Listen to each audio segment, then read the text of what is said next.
বগুড়ায় deep fridge থেকে নারীর মরদেহ উদ্ধারের চাঞ্চল্যকর ঘটনায় তদন্তে নতুন তথ্য পেয়েছে পুলিশ। এ বিষয়ে আরও জানাতে যোগ দিচ্ছেন সহকর্মী মেহেরুল সুজন। সুজন, খুনি হিসেবে ছেলের নাম এসেছিল, প্রথমে বলেছিল পুলিশ। তদন্তে নতুন কি তথ্য এসেছে আপনাদের সামনে, আমাদেরকে জানাবেন। সোহার ঠিকই বলেছেন, বগুড়ার দুপচাঁচিয়া উপজেলার যে গৃহবধূ উম্মে সালমা তার হত্যাকাণ্ডের যে ঘটনাটি সেটি কিন্তু নতুন মোড় নিয়েছে। শ্রীলঙ্কা আবারও রপ্তানিতে শীর্ষে আজকে সকাল থেকেই এবং আমরা যেটি এখন পর্যন্ত যে খবরটি পেয়েছি, আমরা দুপচাঁচিয়া থানা পুলিশ তারা আমাদেরকে যে তথ্যটি জানিয়েছে যে এই ঘটনায় যেখানে র্যাব ফিট পড়ে গেছে, ফিট দিবা আবার হাতে হাতেই দিচ্ছি।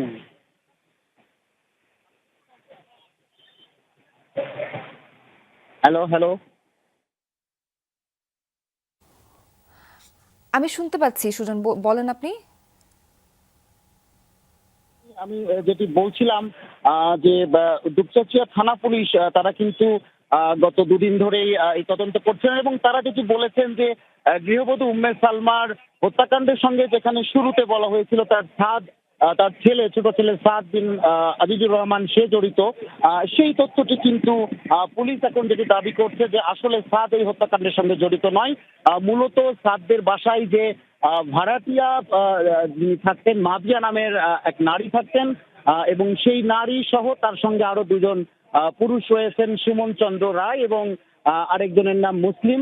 এই তিনজনে মিলেই মূলত এই হত্যাকাণ্ডটি ঘটিয়েছেন এবং এই মুহূর্তে আমরা দুপচাঁচিয়াতে সেই ঘটনাস্থলেই রয়েছি সোহার, এবং আমরা দেখতে পাচ্ছি যে পুলিশের হাতে আটক যে মাবিয়া তাকে এই মুহূর্তে নিয়ে আসা হয়েছে এই যে ভিকটিম উম্মে সালমা তার বাড়ির সামনে। এবং আমাদেরকে পুলিশ কর্মকর্তারা যেটি জানাচ্ছেন যে মাবিয়া, সুমন এবং সুমনের সঙ্গে আরো একজন ছিল মুসলিম, তারা তিনজনে মিলেই কিন্তু মূলত এই হত্যাকাণ্ডটি ঘটিয়েছেন এমনটি কিন্তু তারা স্বীকার করেছেন এবং তাদের যে স্বীকারোক্তি সেই স্বীকারোক্তি অনুযায়ী কিন্তু পুলিশ বেশ কিছু জায়গা থেকে এই ঘটনায় ব্যবহৃত, হত্যাকাণ্ডে ব্যবহৃত কিছু অস্ত্র, কিছু আলামত এবং এই বাসা থেকে খোয়া যাওয়া রাউটার, মোবাইল, সেগুলো কিন্তু পুলিশ উদ্ধার করেছে এবং